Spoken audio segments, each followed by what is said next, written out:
స్వతంత్రంతో పాటు స్వేచ్ఛాయుత వాతావరణాన్ని ఈ దేశంలో నెలకొల్పాలి.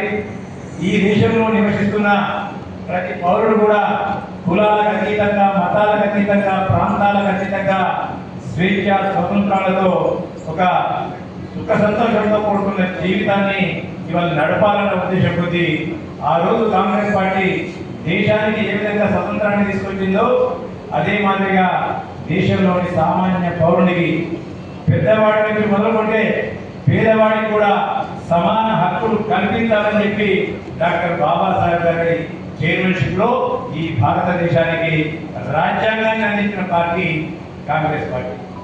దాంతో పాటు ఈ దేశంలో అనేక సంస్కరణలకు మూల కారణం కాంగ్రెస్ పార్టీ వల్ల. ఈ దేశంలో బ్యాంకుల జాతీయకరణ, రాజభరణాల రద్దు, రోటీ కప్డా ఔర్ మకాన్, అదే మాదిరిగా గరీబీ హటావో, దాంతో పాటు ఇవాళ మనం చేస్తున్న పనికి ఆహార పథకాన్ని కూడా తీసుకొచ్చి ఈ దేశంలో ఏ ఒక్కరు కూడా ఆకలితో అలమడించదు, ఇల్లు లేకుండా ఉండకూడదు అన్న ఉద్దేశం కొద్ది అనేక సంస్కరణలు తీసుకొచ్చిన పార్టీ కాంగ్రెస్ పార్టీ. భారత రాజ్యాంగంలో ఇలా పొందుపడిన ఏంటి? ప్రజలకు హక్కులను ఇచ్చిండ్రు, ప్రభుత్వాన్ని నడిపే వారికి బాధ్యతలు ఇచ్చింది భారత రాజ్యాంగం. ఇక్కడ కూర్చున్న ఆది శ్రీనివాస్ గారు అధికారి అనుకోకండి, ఆయనకు బాధ్యతలు ఇచ్చారు. మీ అందరూ కూడా హక్కు మాత్రం మీకు ఇచ్చారు.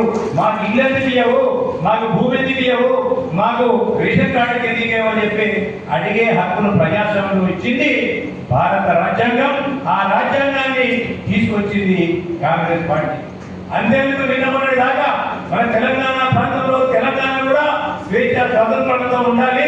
ఈ ప్రాంతంలో ఉన్న 20-25% మంది దళిత బడుగు బలహీన వర్గాలు, మైనారిటీలు అందరూ కూడా ఈ ప్రాంతాన్ని ఒక ప్రత్యేక రాష్ట్రంగా కోరుకుంటున్నారని చెప్పి అనేక మంది విద్యార్థులు, యువకులు ఆత్మ బలిదానాలు చేసుకుంటే ఆ విద్యార్థుల యొక్క ఆత్మ బలిదానాలను తెలంగాణ తల్లుల యొక్క కడుపు కోతను ఆపాలని చెప్పి తల్లి సోనియా గాంధీ గారు, రాహుల్ గాంధీ గారి యొక్క రాజకీయ భవిష్యత్తును కూడా పక్కన పెట్టి తెలంగాణ ఇచ్చిన తల్లి ఎవరి అంటే తల్లి సోనియా గాంధీ గారు.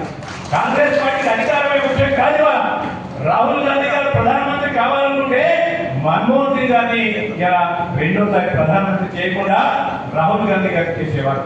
కానీ అవన్నీ కూడా కాంగ్రెస్ పార్టీ అతీతం వల్ల ఈ దేశానికి ఏ విధంగా స్వేచ్ఛ స్వతంత్రాల గురించి ఆస్తులను, ప్రాణాలను కూడా పక్కన పెట్టి కొట్టాడిందో అనేక మందితో పాటు ఇలా సోనియా గాంధీ, నెహ్రూ గారి కుటుంబం, గాంధీ కుటుంబం ఏ విధంగా పోరాడిందో అదే మాదిరిగా ఈ దేశంలో గత 10 సంవత్సరాల బీజేపీ పరిపాలనలో రాజ్యాంగాన్ని ఏ విధంగా సమూలంగా మార్చాలి, ఈ రాజ్యాంగాన్ని మార్చి ఒక మనువాద రాజ్యాంగాన్ని తీసుకొచ్చి ఇక్కడ ఉన్న దళిత, పీడిత, తాడిత ప్రజల యొక్క పౌర హక్కులను, మానవ హక్కులను కాలరాయే దిశగా ఇవాళ అబ్కీ బార్ 400 పార్ అనే నినాదంతో బీజేపీ ఎప్పుడైతే ఒక నినాదాన్ని తీసుకొని వచ్చిందో అందులో ఉన్న కుట్రను రాహుల్ గాంధీ గారు పసిగట్టిన వాళ్ళ ఆ పసిగట్టిన ప్రజలే ఇవాళ కన్యాకుమారి నుంచి కాశ్మీర్ వరకు ఇవాళ పాదయాత్ర చేపట్టి, భారత్ జోడో పాదయాత్ర చేపట్టి ఇవాళ నఫరత్ జోడో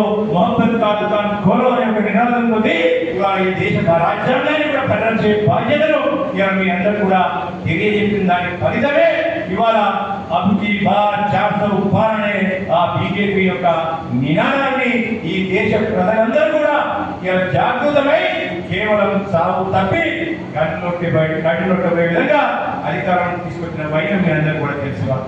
ఇప్పటికి కూడా బీజేపీ పార్టీకి బుద్ధి రాలేదు.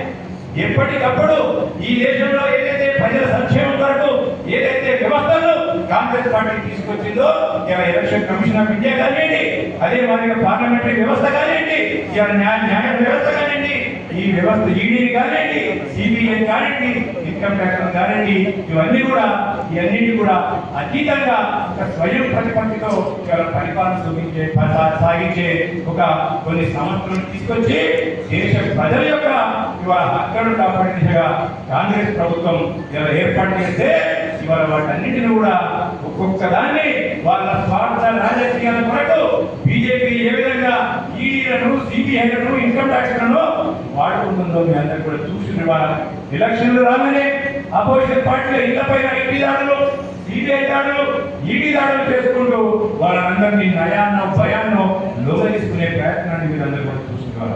ఇక అది చనిపోయే వాళ్ళకి ఇవాళ ఆఖరికి వస్తే భారత రాజ్యాంగంలో ఏదైతే సామాన్యుడికి ఇచ్చే ఓటు హక్కును కూడా ఇవాళ చోరీ చేసే విధంగా ఎటువంటి కుటిల ప్రయత్నాలు బీజేపీ పార్టీ పాల్గొనలో మీరందరూ కూడా ఇంతవరకు మన పెద్దలు రాహుల్ గాంధీ గారు ఈ దేశంలో ఏ విధంగా ఎలక్షన్ కమిషన్ ఆఫ్ ఇండియా భారతదేశంలోని సామాన్య పౌరుల యొక్క ఓటు హక్కును కాలరాష్ట్రంలో మీ అందరికీ తీసుకోవాలి. అధికారమే పరమాదిగా అధికారం తీసుకుంటే అయిపోతుంది. నయాన్న భయాన్న ఇవాళ దొంగతనన్నా నల్లతనన్నా అధికారంలో తొక్కింది వచ్చిందే కానీ ఒక జయంతో ఇవాళ బీజేపీ పార్టీ ఏ విధంగా ప్రయత్నం చేసిందని అందరూ తీసుకోవాలి.